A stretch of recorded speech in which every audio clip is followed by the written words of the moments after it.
Getting access to Harper's Global BI dashboard is as easy as using your Microsoft Internet Explorer browser and going to the following URL.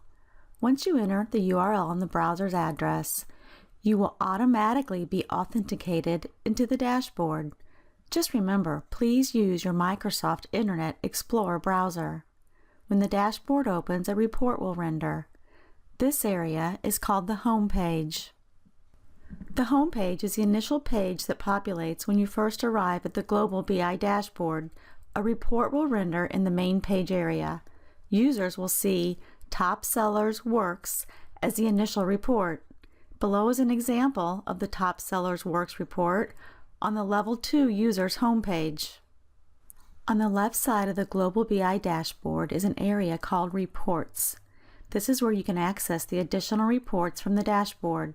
By simply clicking on the report link, that report will then render over the initial homepage report. There are a number of reports available. Please make sure to review the online documentation for further detail about these reports and to review business user cases as needed. Some reports will have sub-reports available. This allows the ability to drill that selected row into further detail. For example, in the report Top Sellers Works, there are 3 different sub-reports available. When clicking on them, the dashboard will then navigate to the sub-report while keeping the work as a filter in the sub-report, hence keeping the selection you made when selecting a row to click on. Here you can see that when selecting Divergent Collection Work and clicking on the sub-report ISBN Explosion, we can now see all of the ISBNs that make up that work.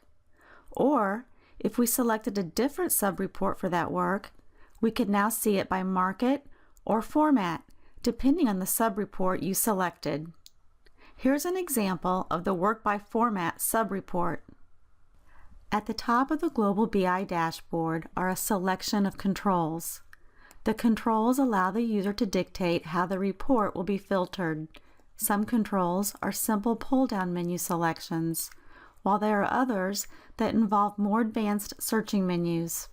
As an example, one would easily be able to select Catalog Territory, Catalog Organization, and Catalog Corporate Division.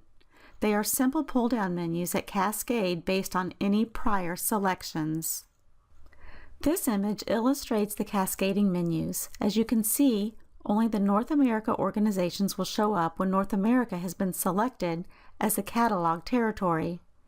Catalog Territory, Catalog Organization, Catalog Corporate Division, Print Digital, Format Level 2, Format Level 3, Open Closed, Market Region, and Market Country all work this way. The Work ISBN, Author, and Customer controls are different. These controls require searches to find the entity that is desired. Let's start with the Work ISBN control. By clicking on the search button for this control, a new menu will appear and will allow the selection of which search to perform. A search for the work or a search for the ISBN must be decided here. Here you can select to search for the work number itself, the work's description, or even the work's author. Additionally, if it's an ISBN you're after, then you can select ISBN, ISBN title, or ISBN author instead. Then by entering the number, description, or author in the Search For area and clicking the Search button, a new menu will appear with the results of your selection. Simply highlight the desired row and click OK, and the report will be filtered on that specific work you just selected. The author and customer work similarly. As you can see when clicking on the search button for author or customer for that matter, I can now search for the author or customer I desire to filter the report on.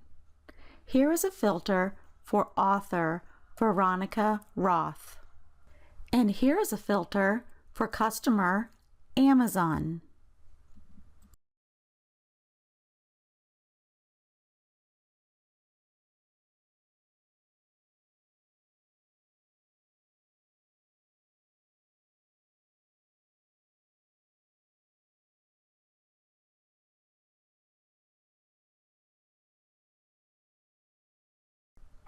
The controls section to the far right are for manipulating time, measures, currency, and top count.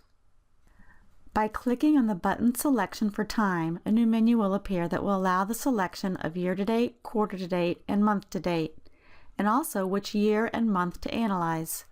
For some of the reports, a custom time selection is available where custom time ranges can be defined. At the bottom, fiscal or calendar months can be selected as a toggle and will dictate if fiscal or calendar months show up in the month drop-down menu. The default time selection is year-to-date for the most current fiscal year and fiscal month. The Measure drop-down menu will allow the selection of which measure to populate for the report. Gross sales gross quantity, net sales net quantity, return amount, and return quantity will all be available as selections for the current report visible in the dashboard. The currency control will allow the selection of which currency to show for the amount columns in the reports. The current selections are USD for US dollar, AUD for the Australian dollar, CAD for the Canadian dollar, EUR for the European dollar, and GBP for the British pound. The default measure selection is net sales. And then finally, there is the top control. This allows the control of the top count on most of the reports where it is not grayed out. The selections for the top counts are 5, 10, 20, and 50. The time, measure, currency, and top selections can all be seen in the report itself. The time selections will show in the upper right-hand corner of the report. For example, if the default time selections were taken, then the year-to-date, the current fiscal month, and fiscal year will all be pre-selected. In the report, it will look like this. Hence, the report will then adhere to the year-to-date up to and including fiscal October for the most current fiscal year, which happens to be 2015. Some reports, however, will have columns for prior years as well. For example, the report Top Customers by Division will include a column for the year selected and then another column for the prior year. So if the defaults again were selected, the report would show year-to-date up to and including fiscal October for fiscal year 2015, and then the next column would show the prior year for the same months, up to and including fiscal October for fiscal year 2014. Also notice the currency indicator in the column headers indicating the currency selected in the controls. The measure is also visible in the upper left corner of the report to indicate the measure selected by the user. Sometimes you will notice some of the controls grayed out and inactive. For certain reports, they are grayed out since they may not be relevant. For example, the Top Sellers Works report. The Works ISBN control is grayed out since the report is designed to return top X number of rows, not just one record. Another example would be the sub-report Work by Format, where you will notice all of the format levels grayed out so that the report can do what it's supposed to do, report on all of the formats for the selected work.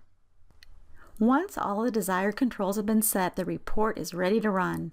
The Get Report button will now need to be selected so that the report can return the data based on the controls that were selected.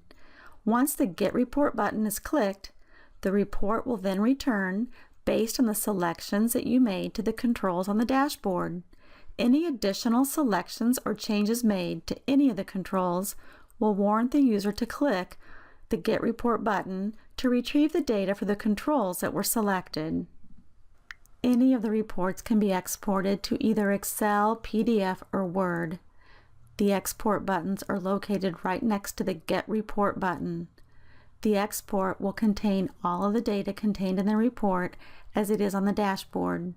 Multiple exports can be done for one report and then can be saved individually or to your desktop. When exporting the reports, an additional report called Report Parameters can also be available with it. This report will show all of the controls that were selected as filters for the report. Online help is available and can be accessed by clicking on the Help link. The help documentation will provide additional assistance and details on the Global BI dashboard.